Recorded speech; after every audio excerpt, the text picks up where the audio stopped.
I've always seen the snake as the weaver.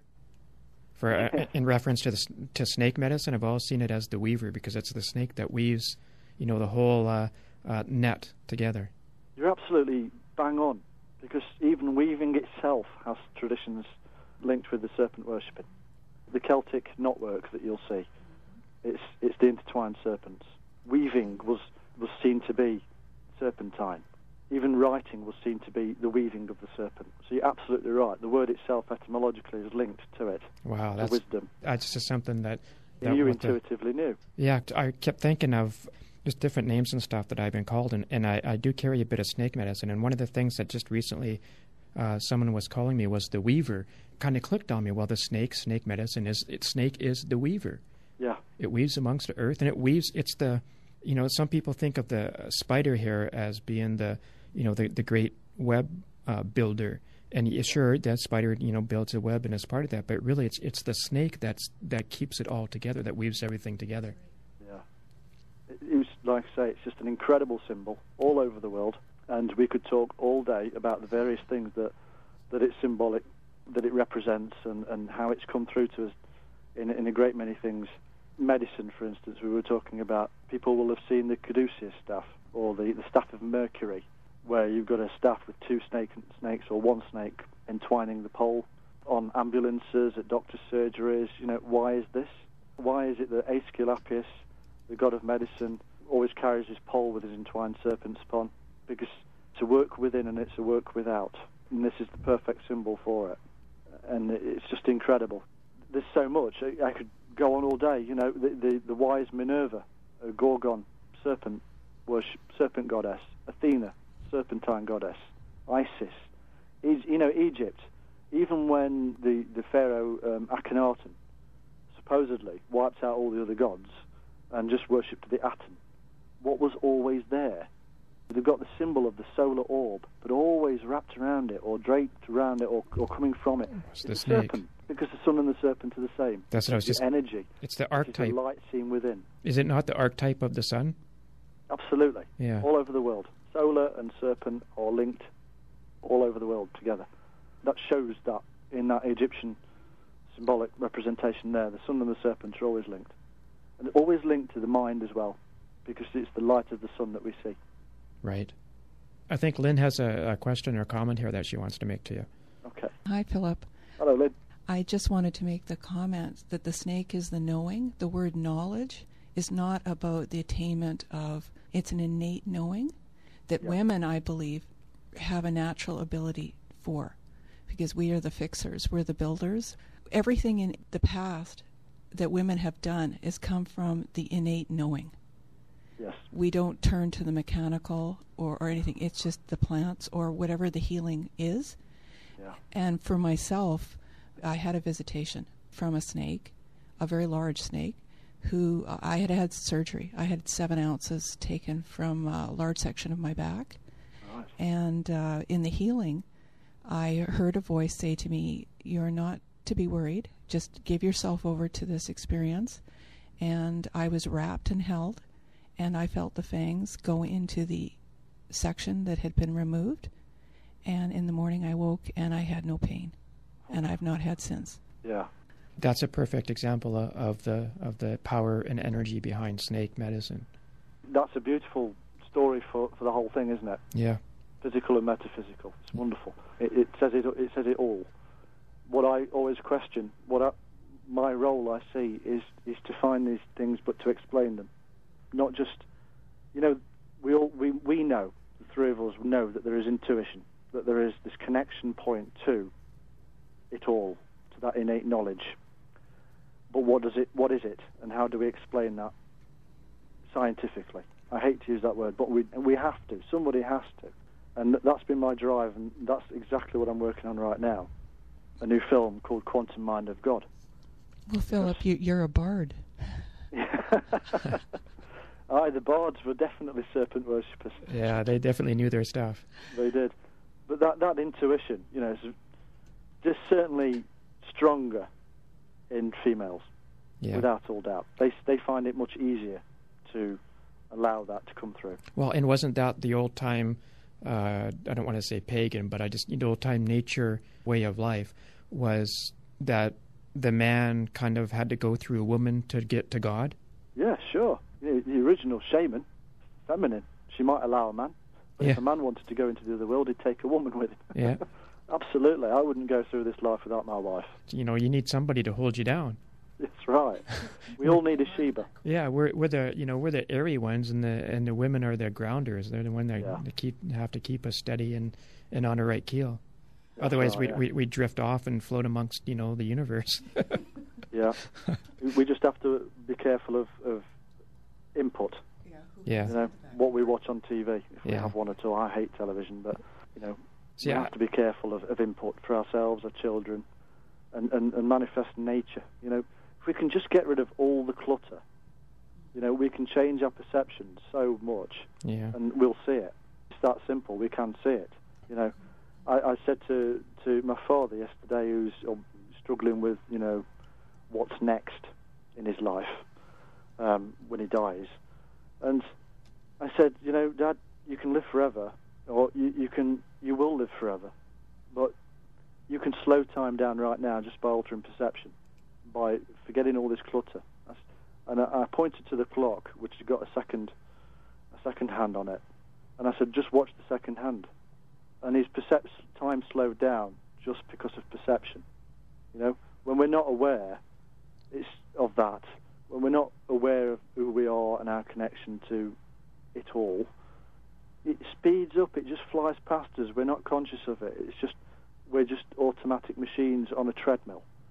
And unfortunately, the world is full of too many hamsters running around on these wheels and don't even realise that they're on it. Yeah. The world there's been a big illusion created in the world, and so we have a lot of people that are delusional because of that illusion. And yet the reality they scoff at. The reality of our existence is so much more profound than watching X Factor on television. Yeah. They keep looking for the big wow that they miss all the daily wows. Yeah. It's so awe-inspiring, reality. True reality is awe-inspiring. Yeah, it truly is. And it's interesting. Well, I'll take our last break now, and when we come back, we'll talk a bit more about this, and I also want to talk to you about a couple of other things. But to me, the snakes definitely are holy, and here is Michael Field in Holy. Enjoy. Good morning, and welcome back to the program. You're listening to Sacred Space, RNCJUM 101.5 FM out of Winnipeg, Manitoba, Canada. We're sitting here talking with Philip Gardiner, author, documentary maker. We were talking about, what's that? Bard. We were talking about the secrets of this earth, but I want to get into something here, because there's a couple of things I wanted to talk to you about or ask you about. And one has to do, was this your first book, The Shining Ones? Yes. Okay. Have you heard of the term white ghost? Yes. Wow. See, this is weird, because, you're going to be the only person that I know, other than myself, that when I first got involved in the internet, so quite a while ago, and I was looking for a name to use when I was going to chat rooms and for an email address and stuff. Right. And what came out was Ghost White, and I go by Ghost White now. Wherever I go, everybody knows me as Ghost White. And in doing some research, I was reading this book at a friend of mine's, and I came across this is years later now. I came across this little write-up that he had called White Ghost. And what I got was, it's an Irish myth. White ghosts referred to the nature of the Tuatha Danans, and although they were regarded as a radiantly beautiful people, they were nevertheless greatly feared as enchanters or sorcerers.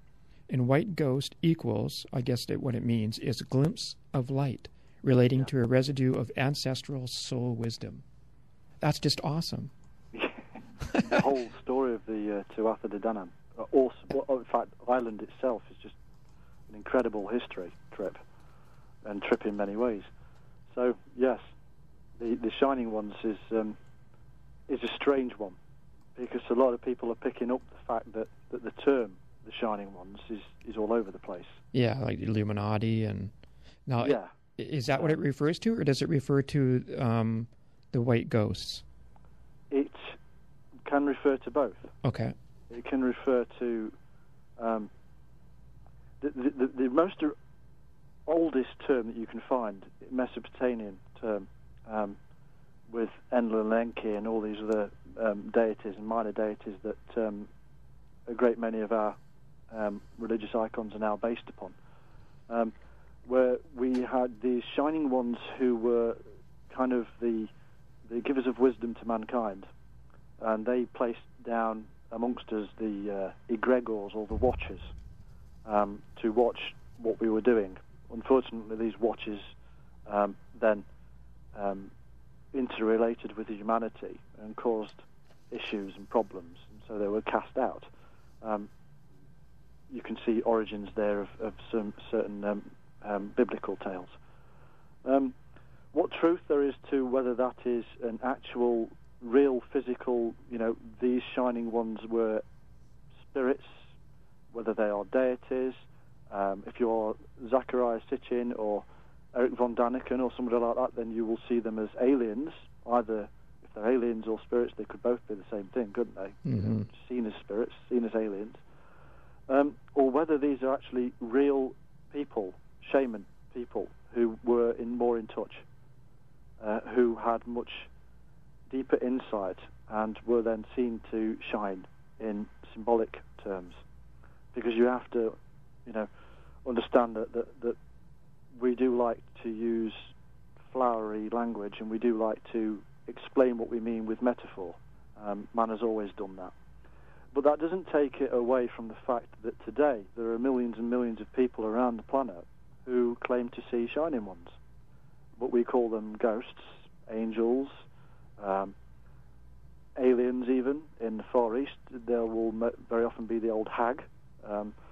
But these are always at points where the mind is kind of loose, free, almost at the point of sleep or awaking, where we can get very often sleep paralysis, where our muscles won't work, and so we feel either tied to the bed, transfixed to the bed, whatever. They can always be linked to that. So you can either, therefore, from that you can say that that's psychological, evolutionary, or is it real? And that's the question. Nobody can seem to answer properly from a scientific point of view. So you can see how I work. I take all the things that people say and then say, how can we show some evidence for what is it? Are these real angelic beings that people see that are amorphous projections of a quantum particle field? I know that can sound strange, but we know that quantum physics is a very peculiar physics, and we can actually affect particles by thought, by action as well. And with the new discovery of things known such as quantum entanglement, whereby the particles of thought in an individual's mind can entangle with another individual, and so therefore pass on messages, because that's what particles do, they pass messages upon. If you block the wave between the minds, you can't entangle. And the individuals tend to have to be related or very well emotionally attached. This is scientific research. This isn't madness. This isn't crystal huggers or anything else that we want to, derogatorily use. This is scientists that have done this. Isn't that the same as the 100th monkey syndrome? Yeah. No. Okay. Similar. Yeah, similar. Yeah, It is related. Yeah. It is related, yeah. But it's not the same. Right. Two minds entangling partically. The question is, if a particle cannot be destroyed, or the universe will collapse, and our thoughts are particles and waves, which can't be divided, wave and a particle, then our thoughts can never die. And if the universe itself is a mind, because it very much mirrors the mind, the brain, it has 90% dark matter, which magnifies the matter. We don't use much of our brain that we know of. We are unconscious of what we're using most of the time. We're only conscious of part of it, just like we can only see part of the universe.